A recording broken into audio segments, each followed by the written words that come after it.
बहुत अच्छे जियो राजा, क्या बात है, बहुत अच्छे।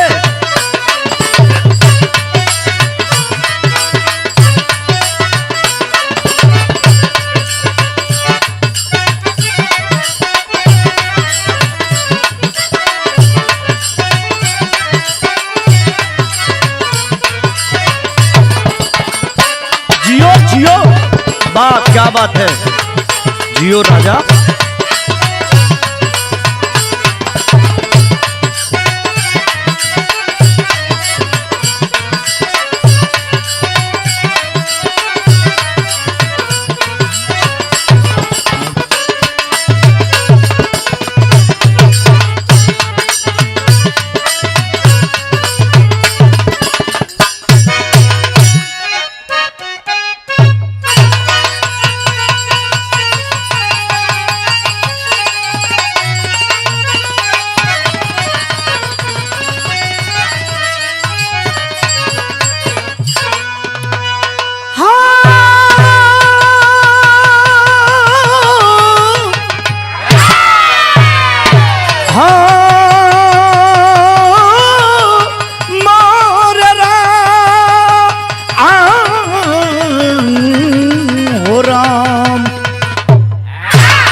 अच्छा साथियों, हम गायक कलाकार अशोक लाल यादव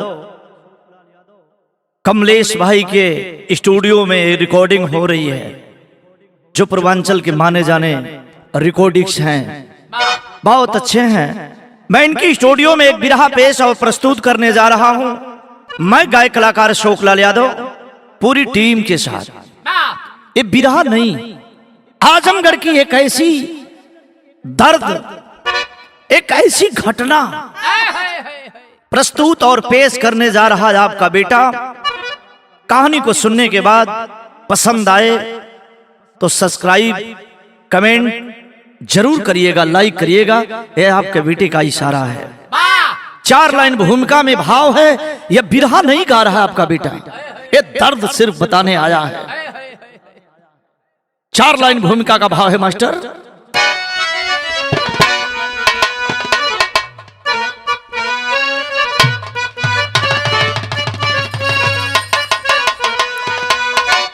काल बनकर कहर गिर पड़ा उस घड़ी, कतरा कतरा लहू का फफाने लगा। गम की दरिया में गमगीन गम हो गया, ढूंढने पर नसाइल लखाने लगा। आंख में अश्क है, अश्क में आह है, आह में अश्क अंबर बगाने लगा। शोक सागर में आजमगढ़ डूब ही गया, दृश्य लख कर कफन खाप खाने लगा।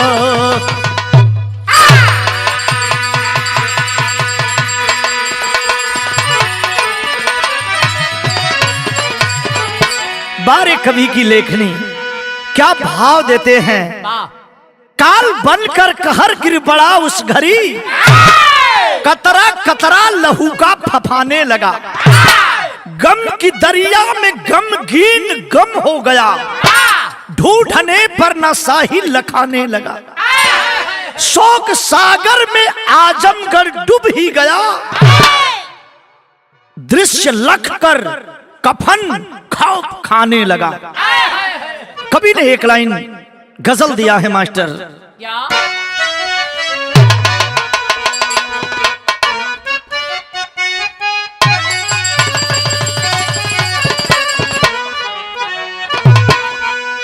जिंदगी के राहों में, जिंदगी के राहों में रंजो गम के मेले हैं। जिंदगी के राहों में रंजो गम के,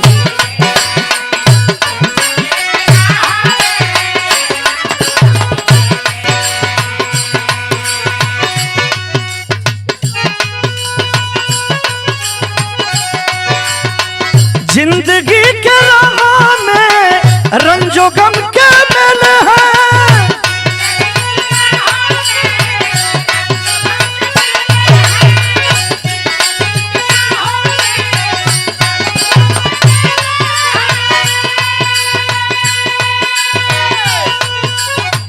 जिंदगी के राह में रंजो गम के मेले हैं और हम अकेले थे, और हम अकेले थे, आज हम अकेले हैं। और हम अकेले थे, आज हम अकेले थे, आज हम अकेले हैं। लेकिन भाव पे गौर करिएगा, एक घटना आजमगढ़ की है। जो मां विंध्यवासिनी का दर्शन करने जा रहे हैं लोग और हादसा होता है ठेकमा बाजार भगवानपुर। भाव कवि ने दिया है क्या?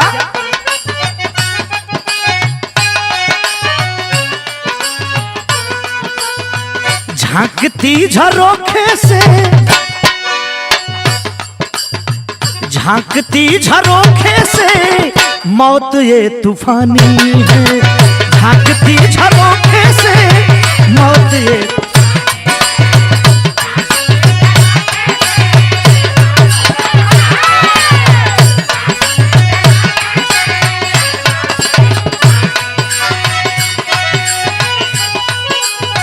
झांकती झरोखे से मौत ये तूफानी है।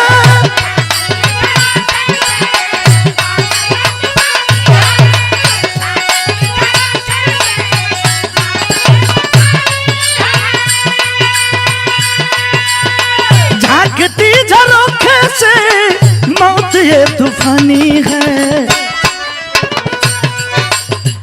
आ रही क्षितिज से जो, आ रही क्षितिज से है गम भरी कहानी है। आ रही क्षितिज से है, आ रही क्षितिज से जो गम भरी कहानी है। आ रही क्षितिज से जो गम भरी कहानी। साथियों, सूबेदार यादव ने भाव प्रकट किया है, झांकती झरोखे से मौत ए तूफानी है। आ रही क्षितिज, क्षितिज का मतलब जो भाई नहीं जानते होंगे मैं बताना चाहता हूं। क्षितिज उसको कहते हैं जहां दूर तक एक ऐसा महसूस होता है कि धरती और गगन दोनों एक में सट गया है, उसको हम क्षितिज कहते हैं। तो भाव है, कवि ने नज़म की लाइन दिया है, होती है कहानी की शुरुआत कैसे?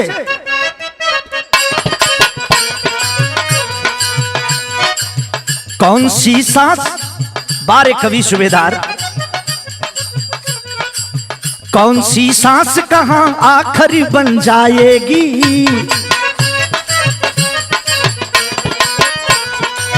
मौत की नींद किसे कब कहां सुलाएगी।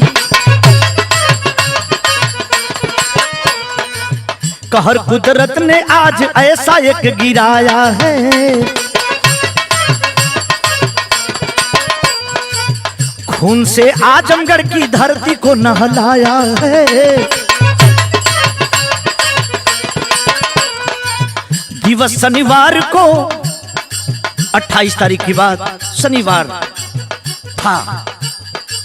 दिवस शनिवार को शनि देव रूठ गए।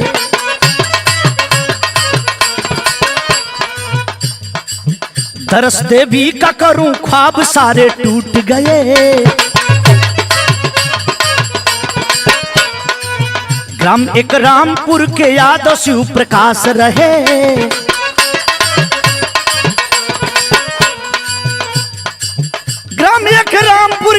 यादव शिव प्रकाश रहे, ग्राम एक रामपुर के यादव शिव प्रकाश रहे, धर्म और कर्म में रखे सदा विश्वास रहे।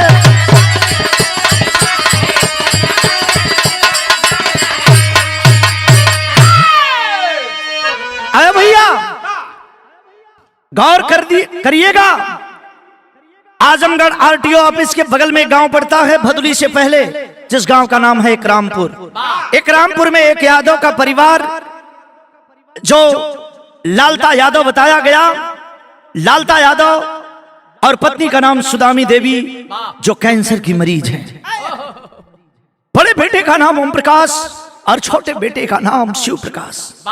दोनों भाई यहीं बलरामपुर तिराहे पे अपनी मिठाई की दुकान चलाते हैं। अचानक दिन तो बड़ा खुशी खुशी बीतत रहा। एक दिन शिव प्रकाश घरे गईलन और अपना भाई ओम प्रकाश से कहे लगलन, और ओम प्रकाश की दुकान पे लक्ष्मी यादव उनकी धर्म पत्नी का नाम लक्ष्मीना यादव, लक्ष्मी यादव की धर्म पत्नी का नाम लक्ष्मीना यादव, जिनके बेटे हैं पिंटू यादव 18 वर्ष का और अपूर्वा यादव 16 वर्ष का, और एक बेटी है जो 14 वर्ष की सरिता, और एक छोटा बेटा अनुराग यादव जो 10 वर्ष का है। दूध बेच करके लक्ष्मी यादव दूध बेच करके बच्चों की पालन परवरिश करते हैं। ए भैया अब का पूछाई कि बा, अब लड़का हमारे सयान हो गया, अब दुख हो रहा जाए, दूध न बेचे की पड़ी। लेकिन समय का तो बात 28 तारीख शनिवार शिव प्रकाश घर गया।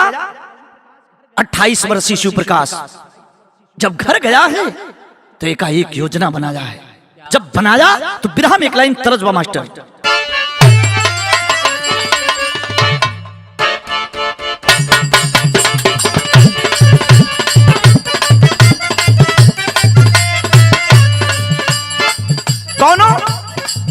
कौनो मरद कौनो मेहरारू से काले राल, गुड्डू बाबू, जाने आलम भाई, सौरभ भाई, विनोद भाई, दुर्गा जी, रोज बहाना करत रहे मेहरारू।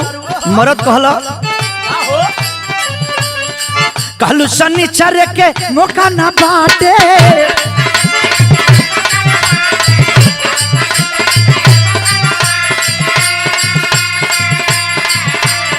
घर से निकल लब सबको ही डांटे,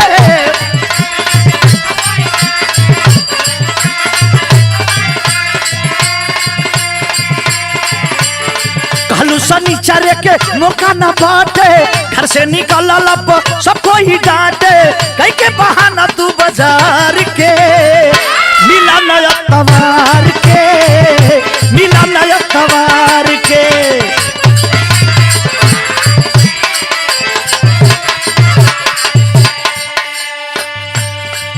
लेकिन शिव प्रकाश जब घर गया है तो योजना बना रहा है क्या, ढेर दिन से आस लागल बाटे भी रंडवा,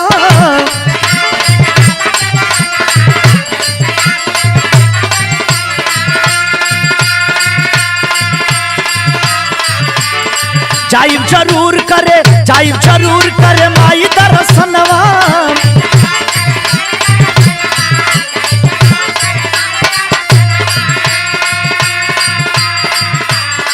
ढेर दिन से आस लागल बाटे भी रनवा, जाइब जरूर करे देवी दर्शनवा, संगवा में लेके परिवार के माई दरबार के, माई दरबार के।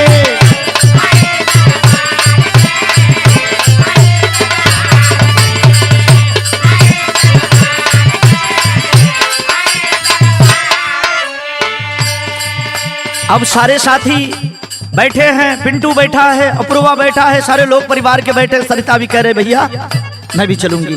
14 वर्षीय सरिता पिंटू की छोटी बहन तैयार हो जाती है। लेकिन का कहत हुआ ओम प्रकाश पूछत हुआ तो शिव प्रकाश कहत हुआ का, मनली मनौती हमार भइल बापुर हो, ऐसे दर्शनवा करब हम जरूर हो।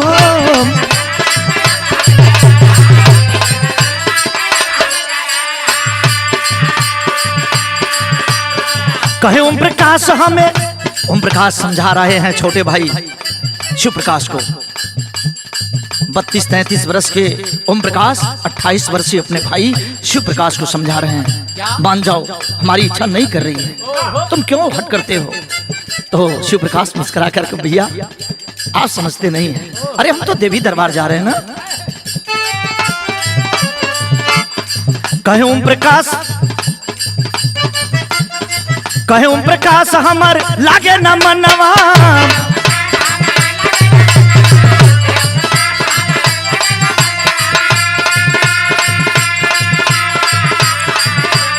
रह गई के फड़के भैया।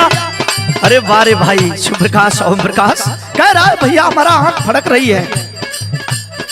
रह के फड़केला दोनों नया नवा,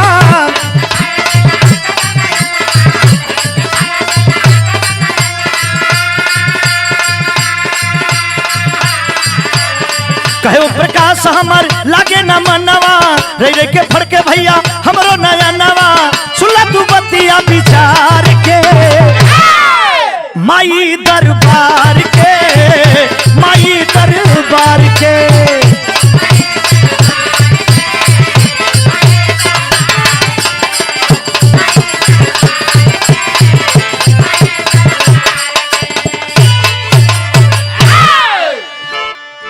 अब अपने छोटे भाई शिव प्रकाश को ओम प्रकाश यादव समझा रहे हैं, भैया नहीं मानोगे, जाओगे जरूर।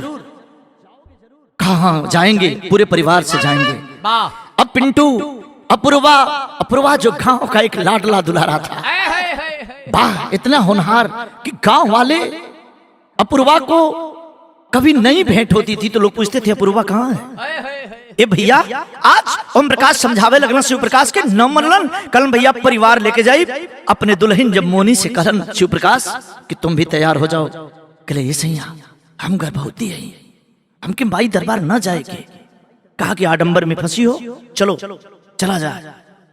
विवश होकर के मोनी यादव तैयार हो जाती है और इसी महीने के अंदर बच्चा पैदा होने वाला है। लेकिन होता है क्या, बिरहा में तर्ज बदल गई मास्टर।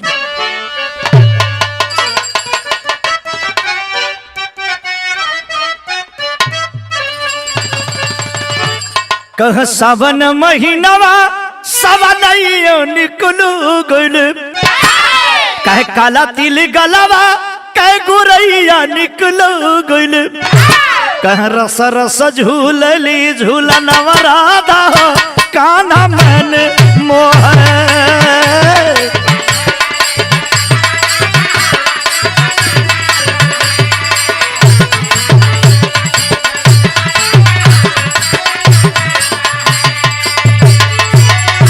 कहे शिव प्रकाश जाइब करे दर्शनवा, आ संगवा में रहला जे करे पिंटू बिरनवा।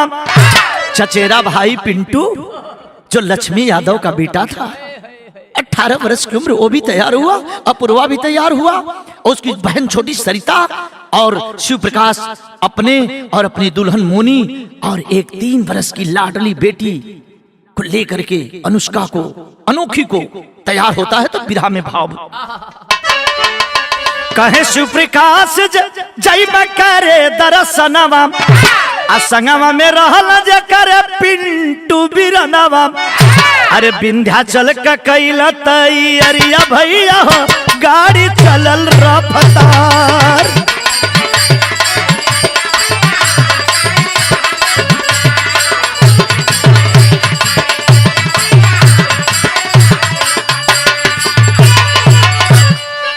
अब ड्राइविंग कर रहा था कौन, मैं बता देना चाहता हूं। नखड़ू यादव को बुलाए और नखड़ू चल दिया, और गांव के बगल की गाड़ी नखड़ू चला रहा है। लेकिन भाव का है, अरे नखड़ू ड्राइवर से कहे तब बतिया।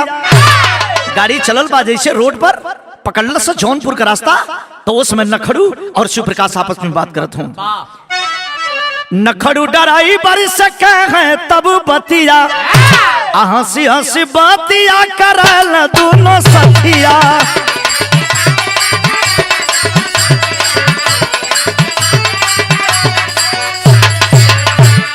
सथवा में मोनी दुल्हनिया भैया, गाड़ी चलल रफ्तार। ए भैया, धीरे धीरे गाड़ी आगे बढ़ती चली जा रही है, लोग बड़े खुश हैं। आगे जब गाड़ी बढ़ल, पूरा परिवार चलत बा, खुशी चैन और माँ का जयकारा लगाते हुए आगे लोग बढ़ रहे हैं। लेकिन भाव क्या है मास्टर? एक लाइन बिरहा में फिर तर्ज बदल गई।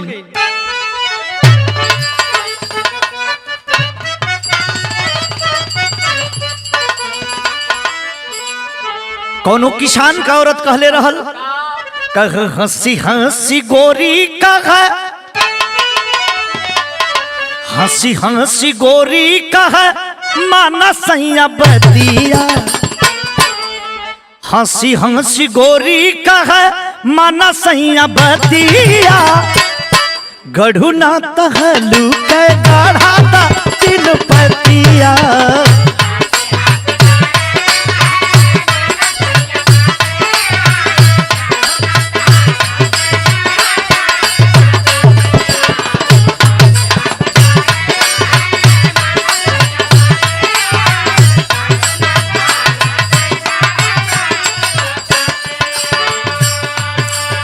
लेकिन लोग आपस में चर्चा और वार्ता क्या कर रहे हैं? कवि ने लिखा है, मनवा में कर रहे लोग,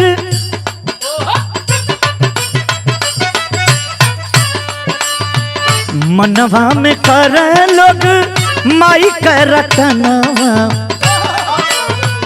मनवा में कर रहे लोग माई का रटनवा, शीतला चौकिया पहले कैला दर्शनवा,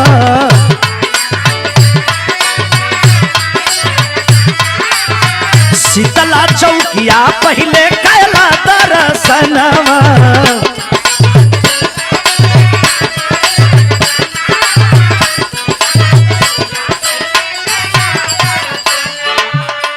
शिव प्रकाश कह रहे हैं पहले विंध्याचल चला जाएगा, तो नखड़ू कह रहा है कि पहले तो चौकिया शीतला का धाम पड़ता है, पहले दर्शन यहाँ करना होगा। तो पिंटू कह रहा भैया पहले शीतला चौकिया चला जाए ना। मुनि कह रही है हाँ पतिदेव पहले चौकिया माई के धाम चला ना, माई मनसा पूरा दिली तो चला न चली, चलन हम लोग तो बिरहा में बहाव है।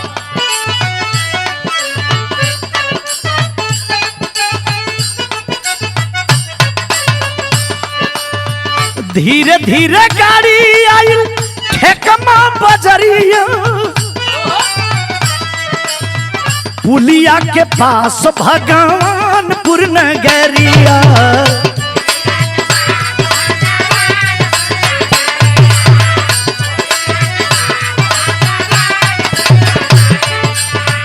ड्राइवर नखड़ू ड्राइविंग कर रहा है, गुटखा खाया है, आगे गाड़ी बढ़ती चली जा रही है, गाड़ी का वेग है, रफ्तार है, स्पीड से चल रही गाड़ी, लेकिन नखड़ू ड्राइविंग कर रहा है। जैसे ठेकमा बाजार से आगे गाड़ी भगवानपुर पुलिया के पास पहुंचती है, तो कवि ने भाव दिया है, जाने ना गोसैया कवन, जाने ना गोसैया कवन लिखल लेखनिया, जाने ना गोसैया कवन लिखल लिखनावा, शीतला चौकिया का कैला दर्शनवा, जाने ना गोसैया कवन लिखल लिखनावा, कैला पहले चल के माई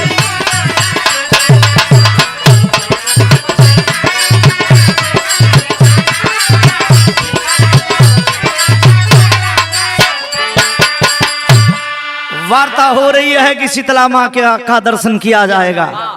बड़े खुशी में है लोग, बढ़ती चली जा रही है गाड़ी। जैसे एकाएक नखड़ू ड्राइवर गुटखा खाया था, थूकना चाहता है, तब तक उधर से 3 लोगों को अपनी बाइक पर बैठा करके प्रधान सुशील पासवान जा रहे थे, और जाकर के एकाएक गाड़ी मारती है पहले प्रधान जी की बाइक को। प्रधान जी तो मौके पर ही दम तोड़ दिए, 2 लोग घायल हुए। लेकिन कवि ने भाव दिया है, टेरी का मास्टर,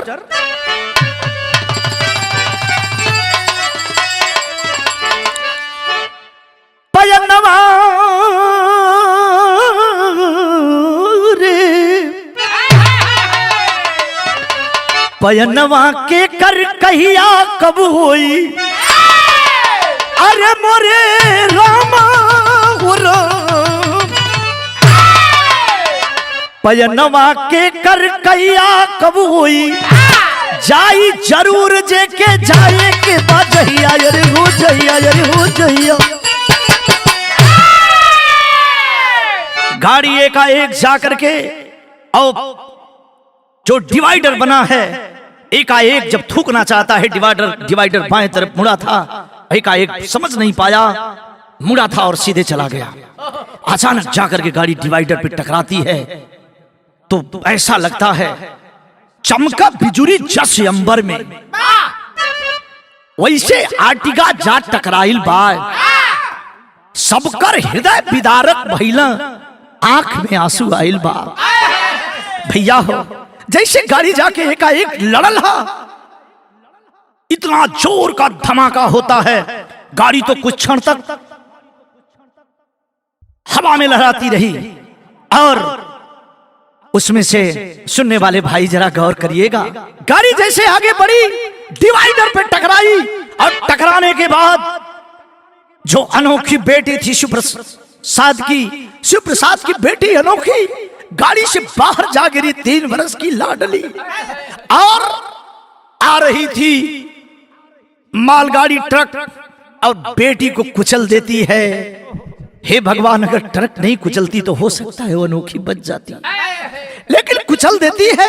उसके मांस का लोथड़ा लगभग 400 मीटर तक टुकड़ों टुकड़ों में विभाजित मिला, लेकिन जैसे भगवानपुर पुलिया पे टकराई तो पिंडू का छोटा भाई जो पूर्वा था, अपूर्वा जाकर के नहर में गिर पड़ा और टकराने के बाद गाड़ी के परखच्चे उड़ गए।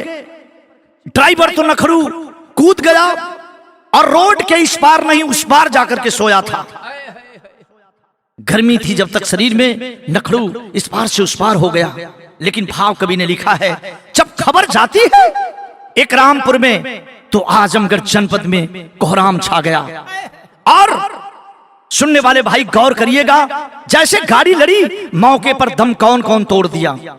एक बेटी अनोखी और शिव प्रसाद की धर्म पत्नी मोनी यादव जो घायल हो गई, और वो जो था अपूर्वा पिंटू का भाई वो नहर में जा गिरा पड़ा था।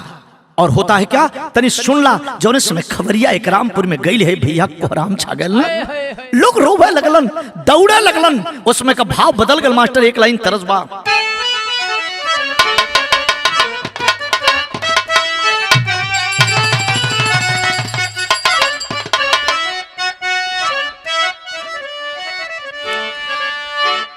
कहाँ भैली अनियंत्रित गाड़ी, भैली अनियंत्रित गाड़ी, ए भैया फूटल कराम नयनवा बरस, लसियन के लागल खरीगा नवाऊ नयनवा बरस।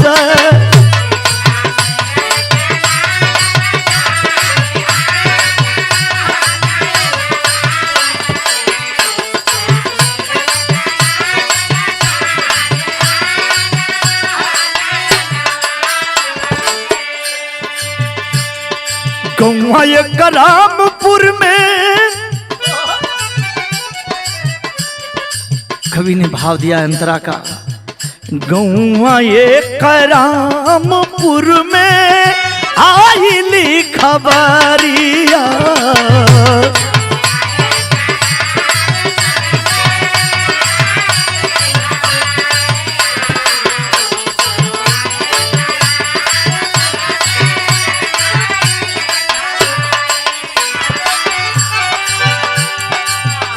आंसुआ बहावत सलला नार और नरिया भैया, नार और नरिया।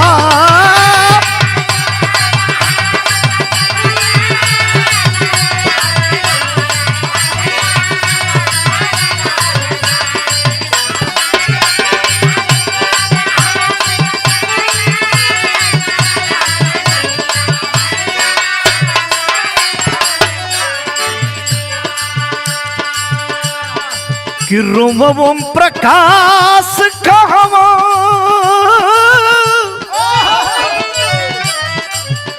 रोम प्रकाश कहवा गैला मोर बीरानवा नयनवा बरिस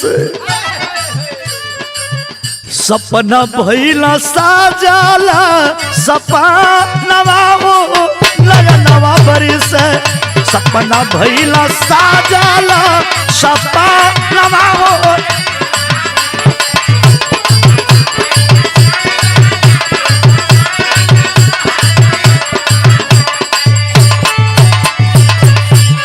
मेरे साथियों, खबर जब जाती है, पुलिस की गाड़ी पहुंचती है मौके पर, पुलिस के लोग पहुंचते हैं।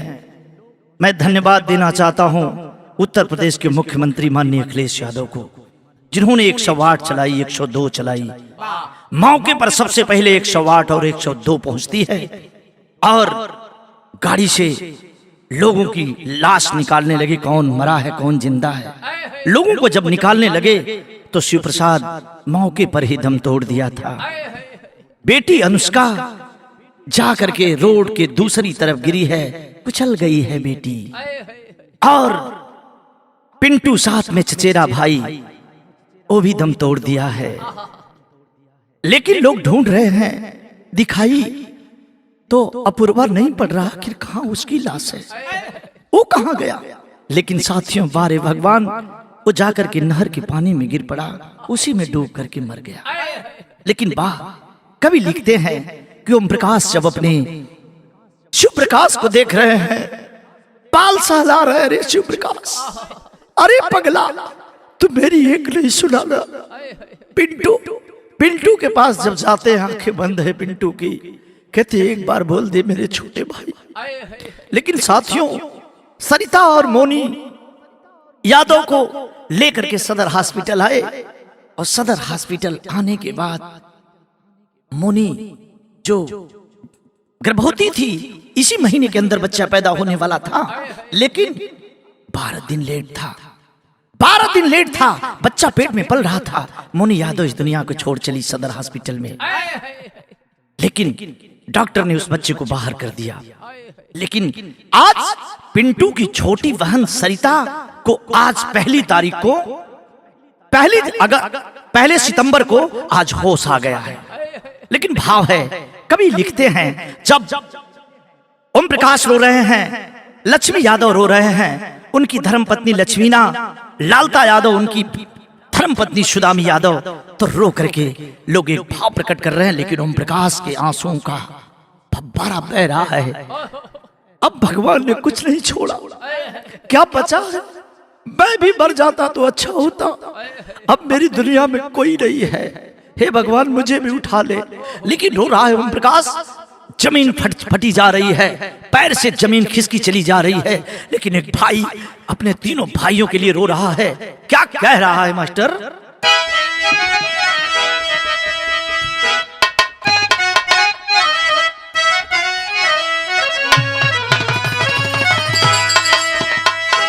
लेकिन बिरहा कितने से बढ़िया फर्जबा रो के कहा था, अरे रोम प्रकाश बरस रोम प्रकाश बरस, अरे झर झर नजरिया भैया,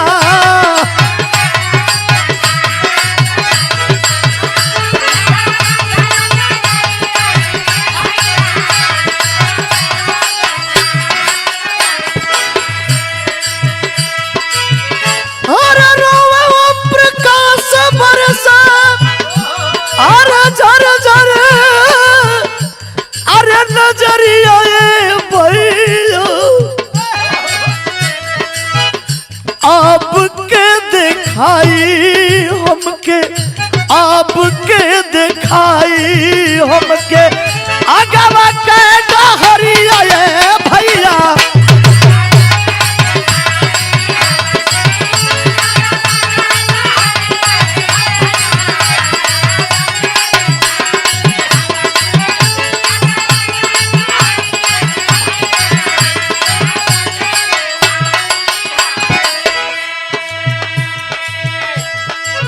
कह रहा है रो करके, तो हरा के माना कैली मान लाना बतिया।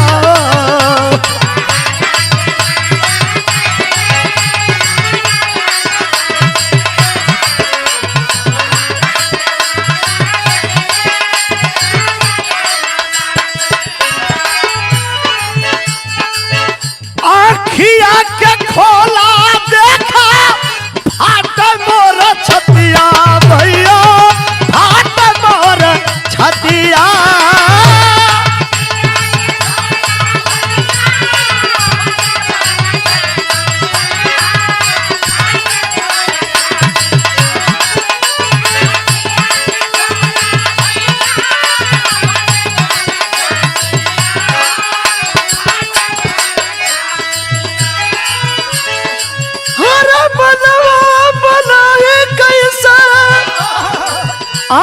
छवल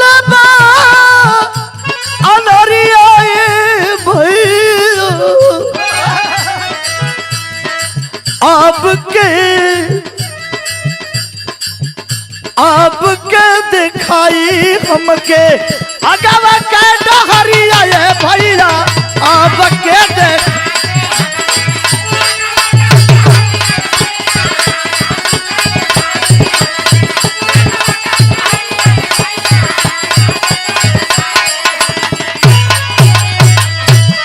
साथियों, परिवार के लोगों का रो रो करके बुरा हाल है, सारे लोग रो रहे हैं। लेकिन मेरे साथियों, कवि ने पहपट का भाव दिया है,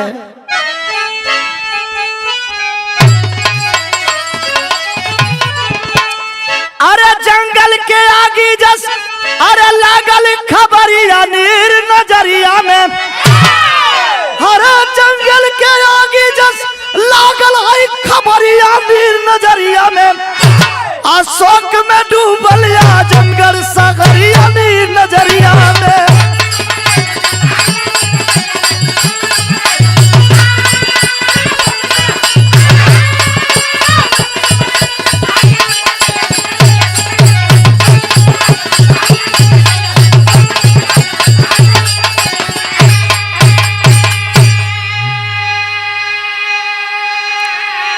जंगल के आगे जस लागल खबरिया नीर नजरिया में, शोक में डूबल आजमगढ़ सहरिया नीर नजरिया। ए भैया, खबर मिलती है घटना की, दुर्गा प्रसाद यादव को खबर देते हैं इकरामपुर के शानदार प्रधान भाई रिंकू मौर्य जी। और रिंकू मौर्य वारे भाई राती रात वहां पहुंचे। पहुंचने के बाद पवन निषाद को फोन किए। पवन निषाद को बताए कि एक अपूर्वा की बॉडी नहीं मिल रही है, लाश नहीं मिल रही है। तो नहर में गोताखोरों को बुलाया गया। रात में 2 बजे तक लोग इंतजार किए, लेकिन पता नहीं चला। तो नहर का पानी रोका गया। दुर्गा प्रसाद यादव मंत्री जी और उनके बेटे विजय यादव जी ने जाकर के मौके का मुआयना किया और बैठे रहे वहां 2 बजे रात तक। और नहर का पानी रुकवाया गया। ढूंढी गई लाश तो मिला नहीं। लेकिन दूसरे दिन 29 तारीख को 12 बजे लाडले गांव के होनहार चहेता अपूर्वा की बॉडी जब ऊपर हुई तो मां अपने बेटे की बॉडी के पास एक बार बोलता तो क्यों नहीं, एक बार अपनी मां को मां कह दे रे पगला। एक तरफ पिंटू की लाश, एक तरफ अपूर्वा की लाश, एक तरफ मोनी की लाश, एक तरफ शिव प्रसाद की लाश, और एक तरफ उनकी बेटी अनोखी का मांस का टुकड़ा जो एक्सीडेंट में कतरा कतरा टुकड़ा टुकड़ा में विभाजित हो गई। 400 मीटर दूर तक बेटी की लाश के मांस का लोथड़ा फैला मिला लेकर के ओम प्रकाश।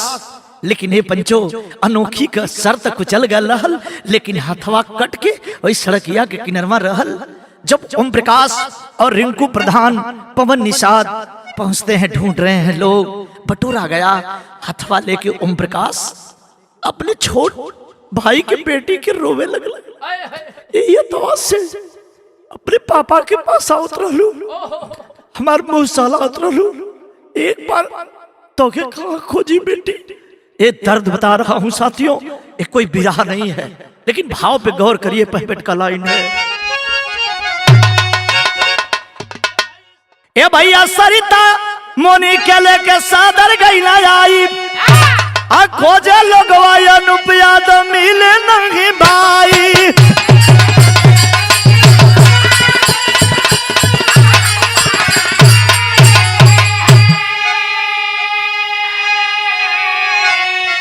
इलाज चला सदर में और डॉक्टर ने मृत घोषित कर दिया मोनी यादव को। बताया कि 12 दिन बाकी था डिलीवरी होने में। पोस्टमार्टम की रिपोर्ट बता रही है सौरभ बाबू, डॉक्टर ने बताया कि जो मोनी यादव शिव प्रकाश की औरत का डेथ हुआ है, उसका बच्चा मात्र 12 दिन बाकी था डिलीवरी के लिए। भाव है साथियों,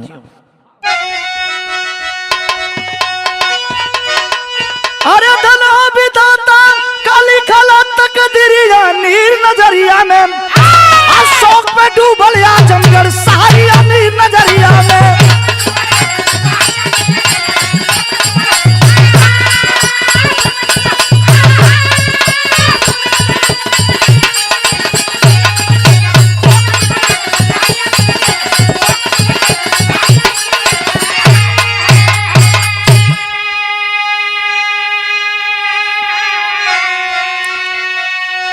जार बेजार हो गया एक रामपुर पोस्टमार्टम होकर के 5-5 लाश जब दरवाजे पर एक रामपुर में आती है। रिंकू प्रधान जी ने बताया अशोक भाई कोई ऐसा परिवार नहीं था जो रोने के लिए मजबूर नहीं हो गया। आगे आगे अर्थी जा रही है और पीछे से लोग रोते हुए चले जा रहे हैं। बारे विधाता, इस परिवार ने कैसा कब कहां जुर्म कर दिया, आपने इसकी सजा ऐसे दे दिया। कभी ने लिखा आला का भाव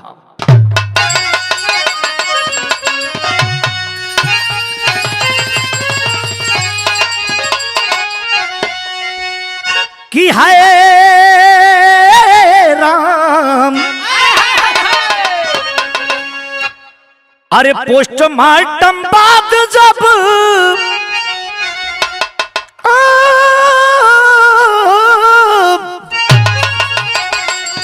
पोस्टमार्टम बाद जब अरे आइल बा खबरिया बाबू,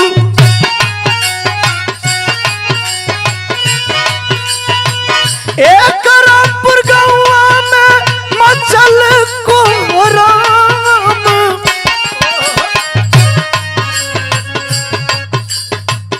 रोम ओम प्रकाश हमर टूटल नहीं भैया बाबू।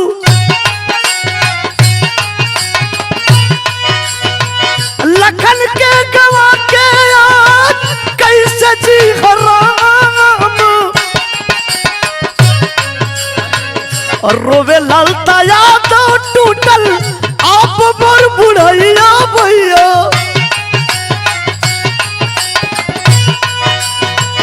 माता सुधा मेरा गिरल आसमान, लक्ष्मी यादव रोए साथे लक्ष्मी ना गुजरिया बाबू।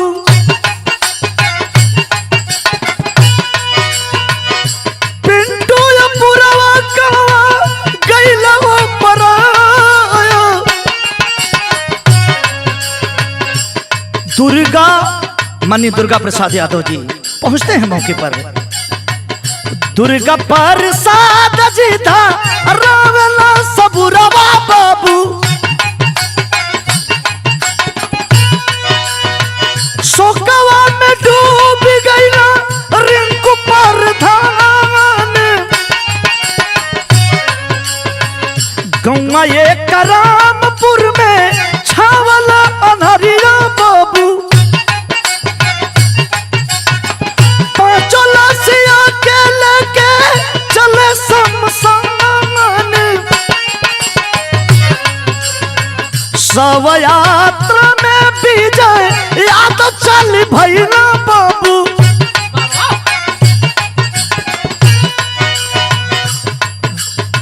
सफवा में चलला जकरे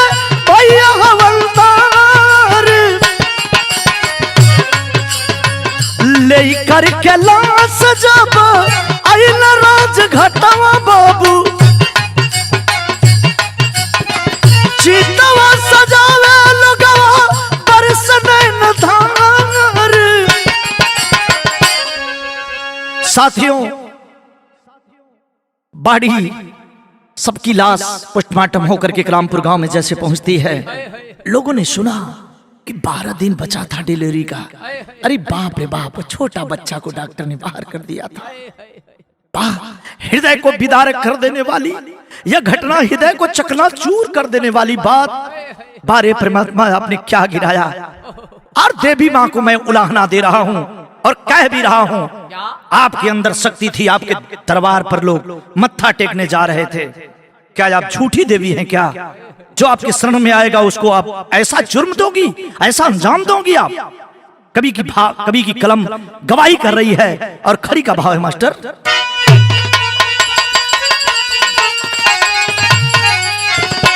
समसान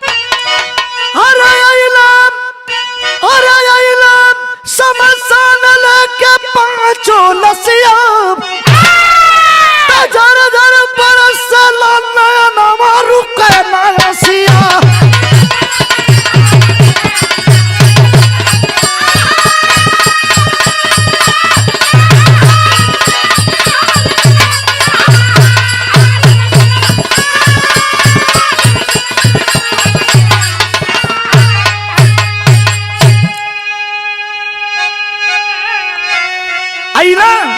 आईना शमशान लेके पांचों लसिया, झर झर बरसे ला नैनमा रुके नासिया।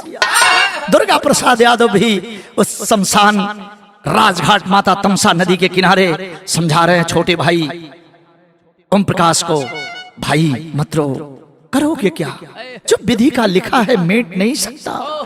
सारे लोग समझा रहे हैं, लेकिन ये भैया राजघाटवा पे लोग चितवा सजावल और तमसा के तीर सारिता में बहावला।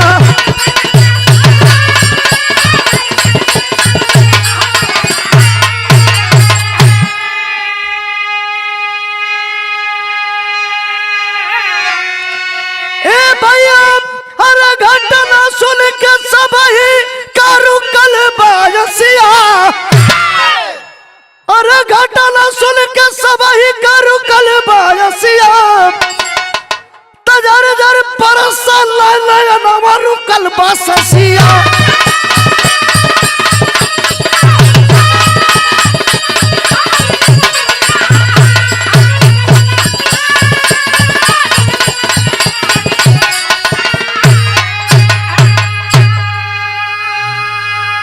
साथियों, यह बिरहा नहीं, हृदय की वेदना में बता रहा था। कलेजा टुकड़ों में विभाजित होने जा रहा है, इसलिए मैं कुछ और नहीं कहना चाहता। आखिरी बात बताना चाहता हूँ। राजघाट तमसा नदी के किनारे दाह संस्कार किया गया। 2 चिता लगा, एक चिते पर दोनों भाई पिंटू और अपूर्वा, और एक चिता पर शिव प्रसाद और उनकी धर्म पत्नी मोनी और बेटी जो अनोखी थी उसकी पूरी बांस का लोथड़ा 3, और एक मासूम जो पैदा हुआ था वो भी। एक चिता पर 4 लाश और एक चिता पर 2 लाश जलाई गई। हृदय को चकनाचूर कर देने वाली बात। आखिरी भाव है साथियों,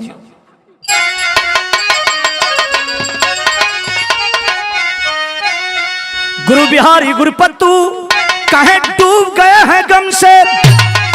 अरे राम अवध पारस पर शीतल शिवमूरत, पुल्लू का आंसू बहे कलम से।